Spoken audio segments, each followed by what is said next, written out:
Going from a safe atmosphere to one that's potentially dangerous is like preparing to enter another world. It can be a fearful experience. After all, you're not only surrounded by a different atmosphere, but you're also depending on special equipment for your survival against the unknown. And down here, if you're wearing the wrong type of equipment, or if it hasn't been regularly inspected and maintained, you may be going down for the last time. It's the same as entering a hazardous atmosphere where you work. It's literally another world, and you can't take your safety for granted. Because one mistake by ignoring proper maintenance and inspection, or even incorrect selection of equipment, and the price may be your life.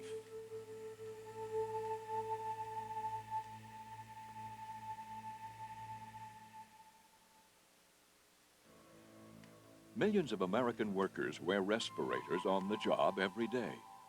Yet thousands suffer severe exposures to airborne hazardous substances each year.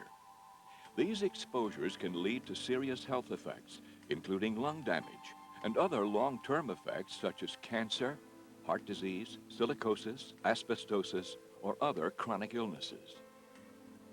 Since every cell in your body runs on oxygen, your lungs keep you going. Your lungs are incredibly durable, yet vulnerable.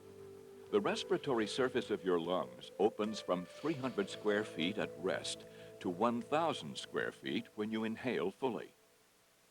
Air we breathe is 3/4 nitrogen, traces of argon, foreign particles, and 1/5 oxygen. Your cells feed on oxygen, but when you inhale contaminants, you contaminate your respiratory surface. That's why respiratory protection is so important. A respirator can ensure that air which your lungs pull in through your nose and mouth, down through the trachea, and into the two main corridors called bronchi, contains enough oxygen and no lung hazards. Foreign particles such as dust fall out of the air in these large passageways. In the lungs, each bronchus divides into smaller and smaller airways called bronchioli.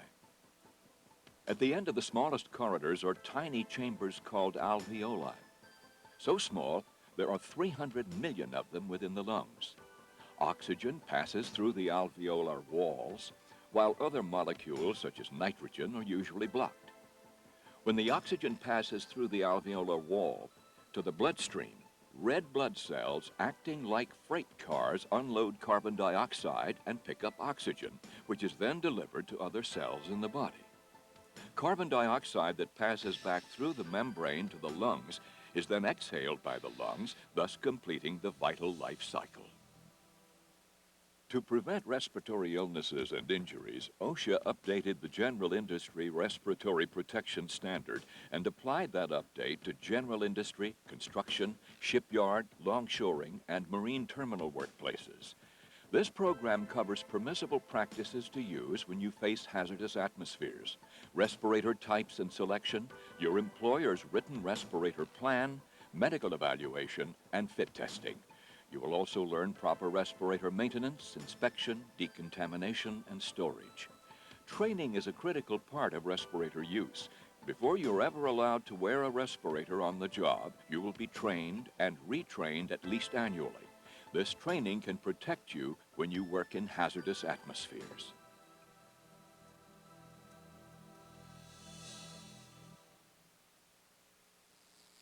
Hazardous atmospheres fall into two basic categories: oxygen deficient or contaminated. When an atmosphere does not contain enough oxygen to sustain breathing, it is considered oxygen deficient. OSHA and the National Institute for Occupational Safety and Health, NIOSH, agree that air is oxygen deficient lower than 19.5% or less by volume at sea level. Confined spaces such as silos, boilers, tanks, ship holds, and sewers are all potentially oxygen deficient. Contaminated atmospheres contain dangerous levels of toxic particles, gases, vapors, fumes, and mists. These contaminants result from work or environmental pollution, some of which can be acidic or alkaline. For example, anhydrous ammonia forms a powerful alkali that damages breathing passages, chemically burns lungs, and can cause long-term lung damage and death. Chlorine can form an acid. It can burn skin and eyes. If swallowed, chlorine can cause acid burns in your mouth, throat, and stomach. Breathing chlorine gas can lead to irritation of the nose and upper respiratory system, intense headaches, violent coughing, dizziness, and vomiting, as well as chest pains and shortness of breath. Inhalation is the quickest way for contaminants to enter your bloodstream. That's why it's so important to protect your respiratory system if you work in a contaminated atmosphere. Employers provide a healthy work environment by developing safe operating procedures or installing engineering controls to reduce atmospheric hazards. However, not all hazards are avoidable. When engineering controls are infeasible or are being installed, you may be required to wear a respirator. The respirator you wear will depend on the type of hazard you face.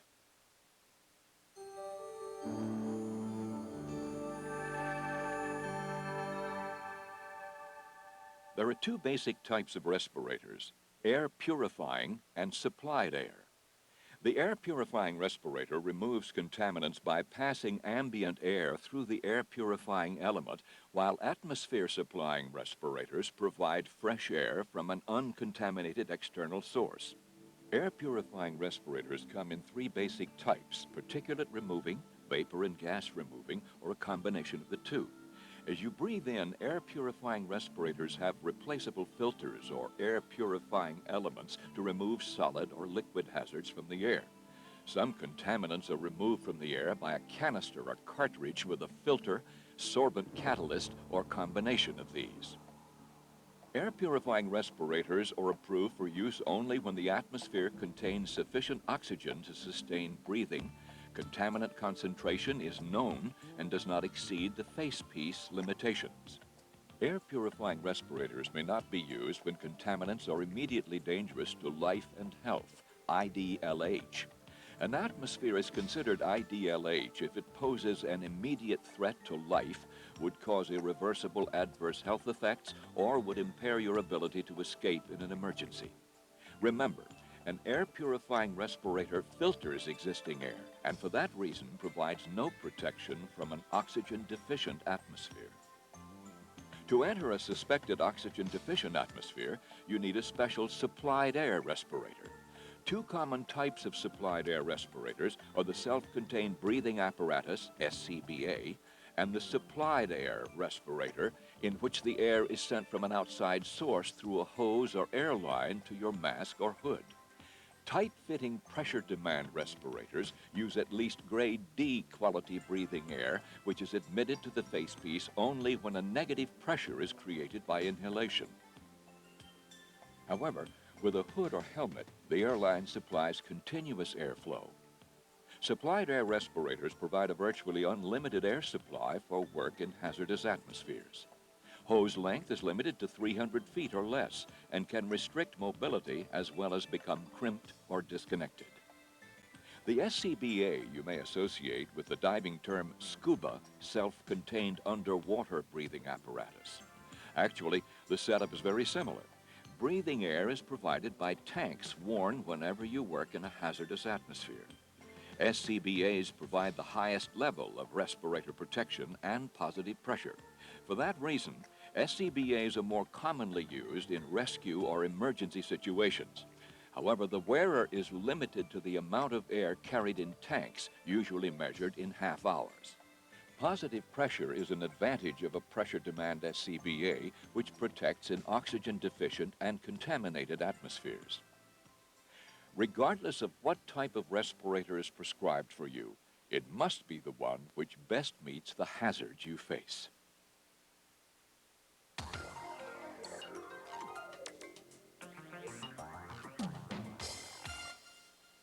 Selection of the right respirator for the job is documented in your employer's written respiratory protection plan. The plan establishes worksite-specific procedures for respirator selection, use, and maintenance. – Part of this written plan requires evaluation of respiratory hazards. In evaluating respiratory hazards, your employer estimates employee exposures and identifies contaminant chemical state and physical form. Results of workplace atmospheric sampling, the nature of your work, as well as the time and activities you're expected to perform wearing the respirator are also part of selection criteria. Your employer will appoint a person qualified by training and/or experience to administer, oversee, and evaluate program effectiveness. And the written respiratory protection plan will be made available to you as well.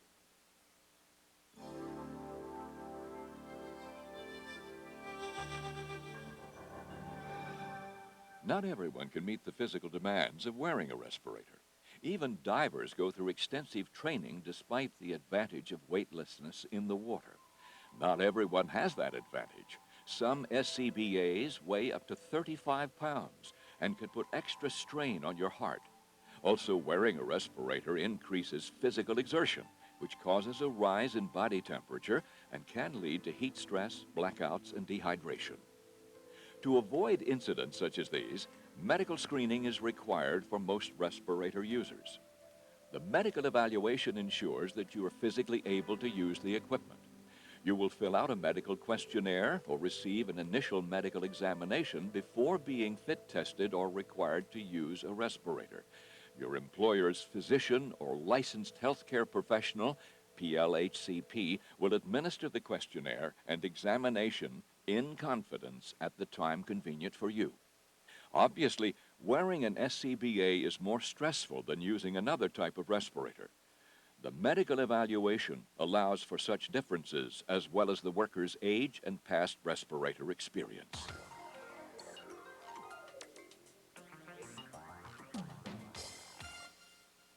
Once you're medically approved for respirator use, the next step in the selection process is respirator fit testing. Because tight-fitting facepiece respirators rely on a face-to-mask seal, it is important to select the respirator with the best fit. Stubble, beards, or low hairlines can get between the face and mask and create leaks since tight fit is impossible.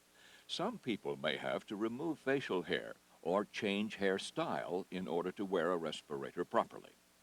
Glasses or goggles can also interfere with a good fit because temple bars prevent proper seal of the full face mask. Many respirators allow corrective lenses to be mounted inside the facepiece. Fit testing is required before initial use whenever a different facepiece is used, or at least annually. To begin fit testing your respirator, put the unit on and tighten the straps so that they're not over tight. You may have to try on several respirators before you find one that conforms to your facial structure. Two types of fit testing may be required: qualitative and quantitative.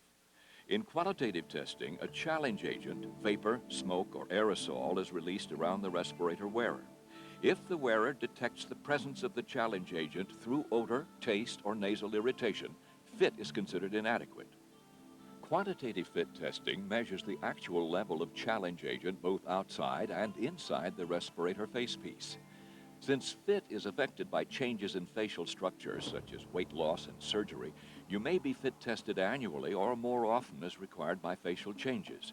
Whenever you move your head or jaw to speak, your face changes shape. This can affect the way your mask fits. To make sure the facepiece maintains a good seal in a variety of positions, part of the test includes moving your head up and down, side to side, and performing deep breathing, regular breathing, talking, and grimacing. In addition, you will perform a user seal check to determine if the respirator is properly sealed to your face each time you don the respirator or adjust the straps. You can use the positive and negative pressure checks or the respirator manufacturer's recommended check. To perform the negative pressure test, place your palms over the inhalation inlets or squeeze the breathing tube. Inhale gently so the facepiece collapses slightly. Hold your breath for about 10 seconds. If the facepiece holds the negative pressure or suction and no leaks are felt, the respirator is considered a good fit. Next, perform the positive pressure test. Block off the exhalation valve with your palm and blow outward gently. If the positive pressure can be maintained inside the mask and no leaks are detected, you have a good fit. Loose-fitting respirators such as hoods, helmets, blouses, or full body suits that completely cover the head do not require such critical fit testing. However, when wearing a tight-fitting face piece or mask respirator, you will conduct a fit check every time you put the unit on. Your life or health could depend upon whether or not the seal is airtight, so don't take unnecessary chances.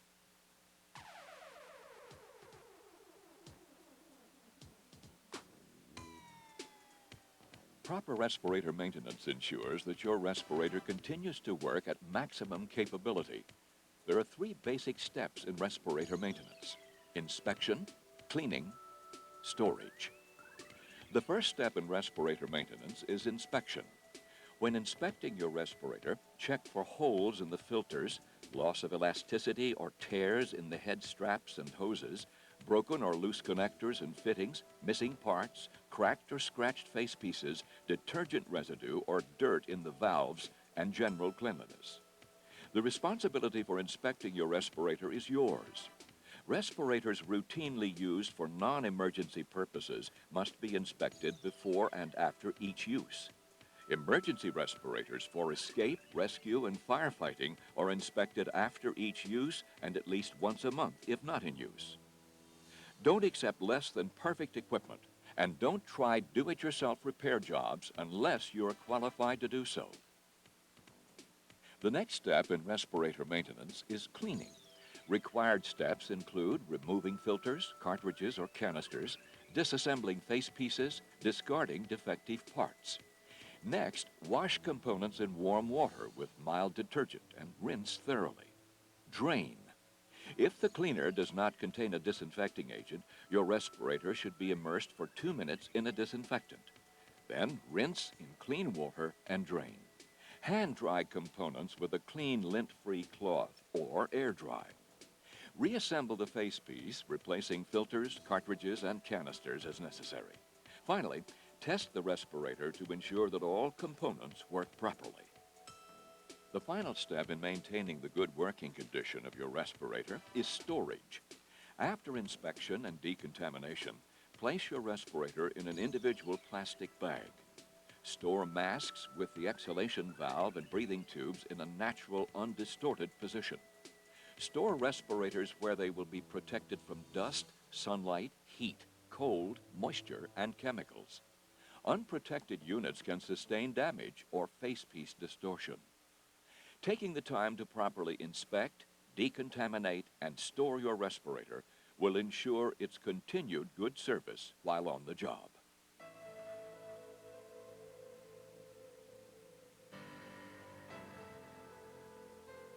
In this program, you learned about different types of hazardous atmospheres you may face: contaminated or oxygen deficient, the types of respirators available to protect you from these dangers, the respirator selection process, which involves your employer's written respiratory protection plan, medical evaluation, and respirator fit testing. You'll also learn the importance of maintenance, including proper inspection, cleaning, and storage of your respirator. Following these procedures will ensure your continued safety while working with a respirator. Just remember, you can go weeks without food, days without water, but only precious minutes without air. So take the extra time to follow the proper procedures in respirator use and maintenance, and be alert to the dangers around you. Because when you work in a potentially hazardous atmosphere, it's like entering another world, and you can't afford to encounter any surprises like you might in this world.